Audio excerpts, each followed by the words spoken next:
जी, तो पिछले लेसन में मैंने आप लोगों को इन्फोग्राफिक्स के हवाले से काफ़ी जो है वो इन्फॉर्मेशन प्रोवाइड की और हमने देखा कि इन्फोग्राफिक्स बेसिकली क्या हैं, उसकी हिस्ट्री के बारे में हमने जाना और हमने उसकी टाइप्स के बारे में भी डिस्कशन की।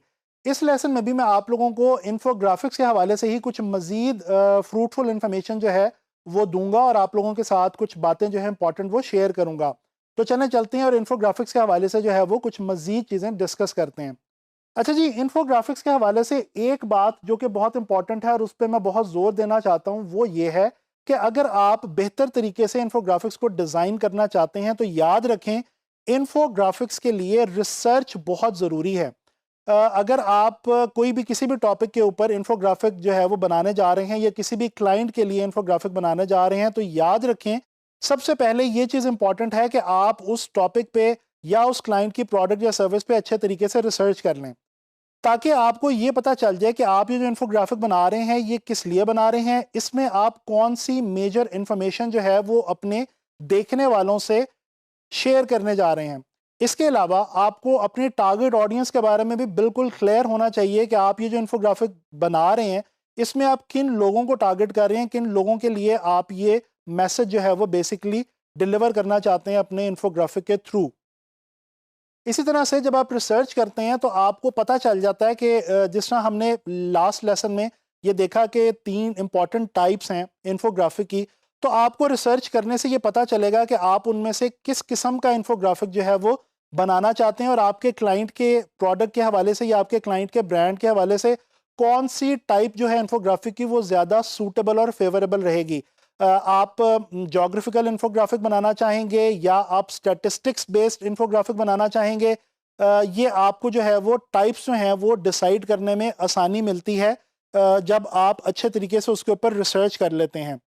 अच्छा जी, इसी तरह से एक और बात मैं आपको रिसर्च के पॉइंट ऑफ व्यू से ही इन्फोग्राफिक को लेके बताना चाहता हूँ कि हमेशा कोशिश करें कि आप जो भी इंफॉर्मेशन हासिल कर रहे हैं वो जिन सोर्सेज से इंफॉर्मेशन आप एक्सट्रैक्ट कर रहे हैं वो सोर्सेज बहुत रिलायबल होने चाहिए।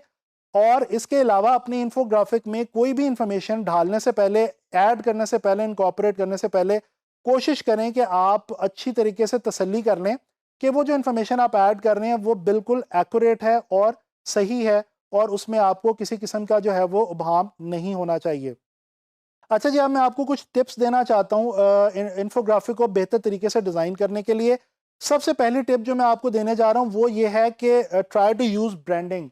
आप जिस भी ब्रांड के लिए या जिस भी कंपनी के फेसबुक पेज के लिए या आप इंस्टा पेज के लिए या सोशल जो है वो कम्युनिकेशन वेबसाइट्स के लिए या उस क्लाइंट की वेबसाइट के लिए आप जहां भी टारगेट कर रहे हैं अपने इन्फोग्राफिक को, कोशिश करें कि जो आपका क्लाइंट है या आपका ब्रांड है या प्रोडक्ट है उसकी ब्रांडिंग लाजमी उस इन्फोग्राफिक में ऐड करें। इससे आपको ये फ़ायदा होगा कि वो जो आपका ब्रांड या प्रोडक्ट जिसके ऊपर आप काम कर रहे हैं बेसिकली उसकी जो रीच है वो लोगों तक बढ़ जाएगी। अच्छा जी, इसके अलावा आप एक और बात ध्यान में रखिए, एक second tip, use colour carefully. हम समटाइम्स इन्फोग्राफिक बनाते हुए गलती ये करते हैं कि बहुत ज़्यादा सारे कलर्स ऐड कर देते हैं। ये गलत अप्रोच है।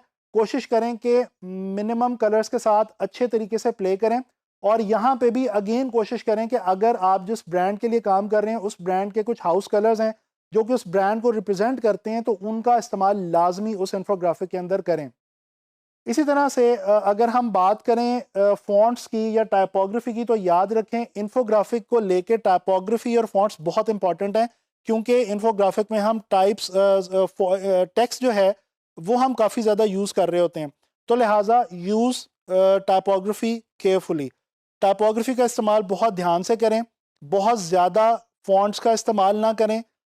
2-3 फ़ॉन्ट्स या जितने भी आपको सूटेबल लगता है लेकिन कम फ़ॉन्ट्स के अंदर रहते हुए जो अपना मैसेज है वो डिलीवर करने की कोशिश करें। अच्छा जी, इसके अलावा अगेन वही बात कि जो सोर्सेज़ हैं जहाँ से आपने इन्फॉर्मेशन हासिल की है उस इन्फोग्राफिक के लिए, उस सोर्स को अगर आप ऐड कर दें यानी कि इनकॉर्पोरेट योर सोर्स, तो इसकी मदद से आप क्या कर सकते हैं कि आप अपने इन्फोग्राफिक को मज़ीद ऑथेंटिक बना सकते हैं।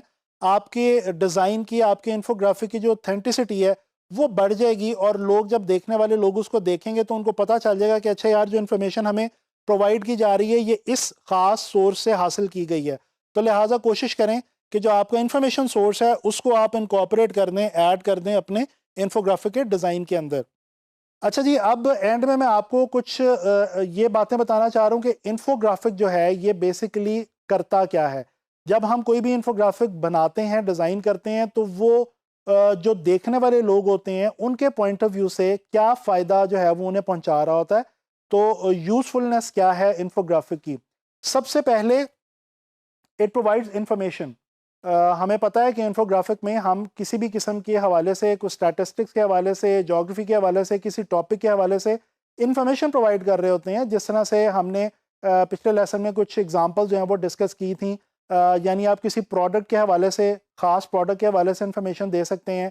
आप किसी डूज़ एंड डोंट्स बता सकते हैं, किसी भी ख़ास चीज़ के हवाले से आप प्रोसेस बता सकते हैं किसी भी चीज़ का। जिस तरह हम प्रोसेस की टाइप के अंदर जो हम एक इन्फोग्राफिक डिज़ाइन करते हैं तो उसमें हम डेफिनेटली किसी भी चीज़ का प्रोसेस बता रहे होते हैं। तो इन तमाम चीज़ों में हम बेसिकली इंफॉर्मेशन प्रोवाइड कर रहे होते हैं। अच्छा, इसके अलावा it can inspire the audience, ये इंस्पिरेशन भी दे सकती है। हम बाज़-औक़ात अपने इन्फोग्राफिक्स में कुछ फेमस लोगों के हवाले से, सेलिब्रिटीज़ के हवाले से या इन्फ्लुएंशियल लोगों के हवाले से जो है वो इंफॉर्मेशन प्रोवाइड करते हैं, जिससे क्या होता है कि इंस्पिरेशन मिलती है देखने वाले को, उस इन्फोग्राफिक को देखने वाले को। या इसके अलावा ज़रूरी नहीं है कि कोई पर्सोना ही हो, पर्सनल ही हो। हम किसी भी टॉपिक के हवाले से कुछ ऐसे इंस्पिरेशनल कोट्स ऐड कर सकते हैं, कुछ भी इंस्पिरेशनल इंफॉर्मेशन ऐड कर सकते हैं जो कि हमारे देखने वाले को के लिए एक सोर्स ऑफ इंस्पिरेशन का काम करता है। अच्छा जी, इसके अलावा एक और काम जो है वो ये करता है कि इट कैन एजुकेट पीपल। आप लोगों को याद होगा मैंने नो स्मोकिंग के हवाले से इन्फोग्राफिक की एग्जांपल आपसे शेयर की थी। तो डेफिनेटली जब आप स्मोकिंग के हवाले से, उसके नुकसानात के हवाले से जब आप कोई इन्फोग्राफिक बना रहे हैं, चाहे वो किसी एनजीओ के लिए बना रहे हो, किसी ब्रांड के लिए, किसी प्रोडक्ट के लिए, तो बेसिकली आप कर क्या रहे हैं कि आप लोगों को स्मोकिंग के नुकसानात के हवाले से एजुकेट कर रहे हैं और उन तक तालीम पहुंचा रहे हैं कि जनाब ये चीज़ जो है ये गलत है। तो डेफिनेटली आप एजुकेट कर सकते हैं इन्फोग्राफिक्स के हवाले से। इसी तरह से एक और चीज़ आखिरी कि आप एंटरटेन कर सकते हैं। You can entertain people through your infographic. आप जब इंटरेस्टिंग इंफॉर्मेशन जो है वो लेके आते हैं इन्फोग्राफिक में और लोगों से शेयर करते हैं तो डेफिनेटली लोग जो है वो सुनना चाहते हैं, पढ़ना चाहते हैं अपने किसी भी इंटरेस्ट के टॉपिक के हवाले से। और जब आप उनको वो इन्फॉर्मेशन प्रोवाइड कर रहे होते हैं और ख़ास तौर पे विजुअल्स की मदद से प्रोवाइड कर रहे होते हैं तो वो उनके लिए बहुत ज़्यादा एंटरटेनिंग हो जाता है। So this is all about कि हम इन्फोग्राफिक बनाते हुए बेसिकली ऑडियंस के लिए क्या क्या काम जो है वो कर रहे होते हैं। तो इस लेसन में भी हम लोगों ने काफ़ी ज़्यादा इंफॉर्मेशन जो है वो डिस्कस की, काफ़ी चीज़ें हमने डिस्कस की इन्फोग्राफिक के हवाले से। इंशाल्लाह ताला आने वाले लेसन में मैं आप लोगों को इन्फोग्राफिक्स जो हैं वो डिज़ाइन करके दिखाऊंगा और हम लोग देखेंगे कि हम इन्फोग्राफिक के स्टैंडर्ड साइजेस वगैरह क्या होते हैं और हम उनको किस तरह से जो है वो ईजीली डिज़ाइन कर सकते हैं। तो इंशाल्लाह ताला नेक्स्ट लेसन में हम इसको प्रैक्टिकली डिज़ाइन करके देखेंगे।